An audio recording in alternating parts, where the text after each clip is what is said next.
Okay, so here we are back again for some more exam result action. If you remember, roughly 1 year ago I did the similar thing with my JLPT N4 exam.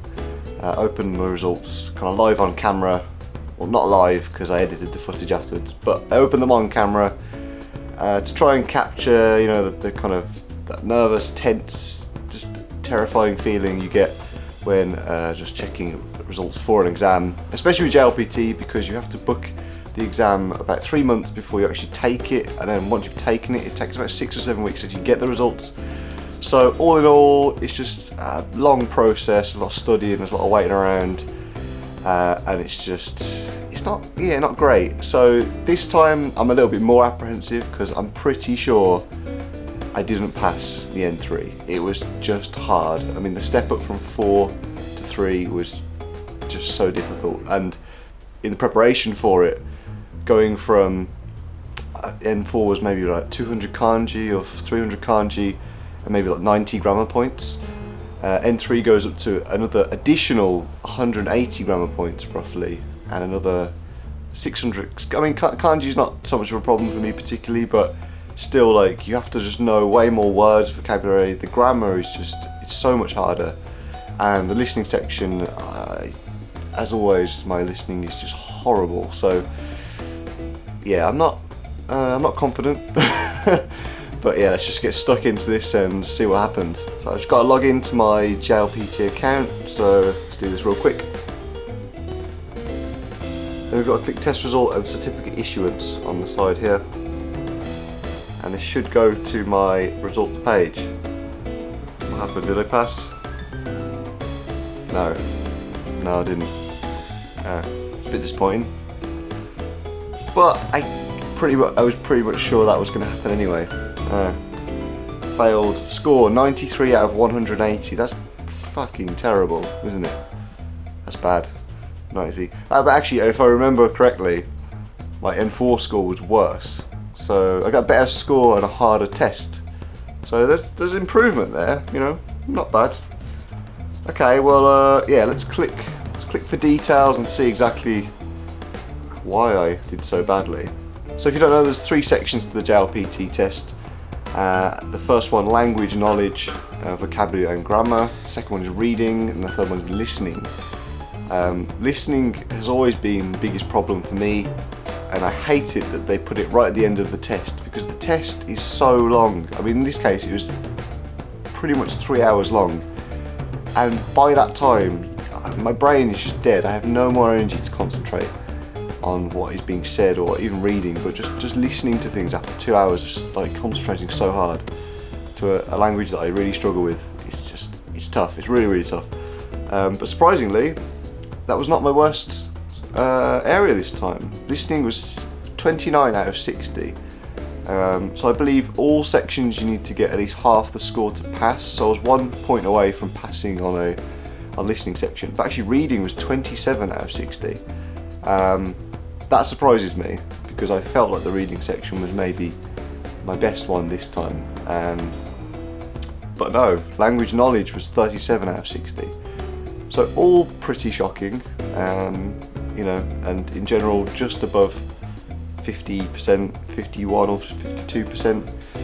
So, yeah, what are you going to do? I guess maybe I'll take it again in December. I haven't decided yet. I was thinking if I passed, then maybe I'd take it in N2, but clearly that's not going to happen. I guess all I can do really now is just hit the books harder than I already have been, focus, try and study more, and yeah, just pray to the next time that I get a better result. So this time it was July 1st I took the exam. It was the first time I've taken the test in Japan, so slightly different experience, but overall the same kind of thing. This time I had to go to Keio University, which is pretty close to my house actually. It's about 6 stops away on the Toyoko line, so pretty convenient for me. And I had to go to the Hiyoshi campus at Keio University. So I went up there, and you know, when I arrived, all the general signs from the station, it was all nicely signposted, so easy to find my way there. And there were so many people. I was just so surprised, because what I'd heard from other people taking this exam before I got there, I knew that other people taking like levels 1, 2, 4 and 5, they're all at different campuses. And when I went to the one in London, I think that everyone was in the same place, just University of London. So when I got there, I was very surprised that maybe just level 3, it might have been other levels, but I'm not sure. But if that was just level 3, there was over 1,000 people there. It was crazy. And I know the JLPT is in Japan, obviously, but I was surprised at how many foreigners are actually here kind of studying the exam, you know. So yeah, just took me by a bit of surprise actually how many people were in there. In the room particularly, it was just a lot more organised in a truly Japanese fashion. I wasn't completely surprised by this, but it was just very strict, you know, and very classic kind of lecture hall with the little fold-up seats. A bit less crammed than when I did it in London, but it was good, you know, very regimented, you know, very strict. The test was conducted under all the proper, you know, rules and things like that. They even gave you a little clear plastic bag to put your phone in, so even if you wanted to try and cheat and check your phone, you'd have to get out of this like loud crunching plastic bag first. I thought that was quite a clever little trick. Probably one of the funniest differences between this test and the one I took in London was where you have your photograph and your test voucher. That happened in both. You have your test voucher, photograph, but in this one the people actually check your face every time, because basically between each section of the test you're allowed to go out the room and come back in. So the examiners will basically come round with the new exam, but before they do that, they'll basically do a roll call of the entire room. They'll go through each person and check the photographs. But me being one of only 2 white people in the room, the guy just never checked my photograph.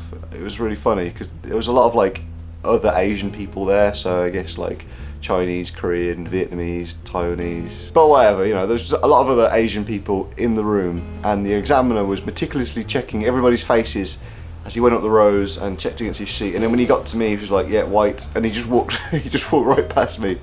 So yeah, other than that, it was pretty much exactly the same as the last time I took the JLPT. You know, all the same rules. You're not allowed to bring water bottles with a label on. If you have a rubber with a sleeve on, you have to take the sleeve off. Basically anywhere that you could possibly have writing written down, you can't have that. If you have a pencil case, it has to be clear, see-through, and yeah, you put your phone in this little plastic bag so you can't get it out and kind of discreetly cheat during the test. And that's yeah. I think the exam was actually a little bit longer than N4. I believe the reading section was about 15 or 20 minutes longer. The listening section was half an hour the same, and I think maybe the kanji grammar section was about 10 minutes longer. I'm not sure, but I know when I took the N4 it was definitely less than 3 hours, and this one spilled over, so all in all about half an hour longer, and just bloody exhausting. So drink loads of water before you go actually, because the day I did it, it was so hot. It was about 36 degrees, and they had air conditioning in the building in all fairness, but it's just still, it was that kind of temperature when even air conditioning was struggling to be effective. Okay guys, so that's pretty much it. I hope you enjoyed me checking my results a little bit more than I enjoyed checking them, because well, I failed. So that just means got to work harder in the future. I've got to study more every day, and yeah, maybe I'll take the N3 again in December. So until next time, thanks for watching. If you like this video, give it a thumbs up, click subscribe, and hit the bell notification to get updates for new videos as and when we post them. Once again, thanks for watching, and I'll see you guys in the next video.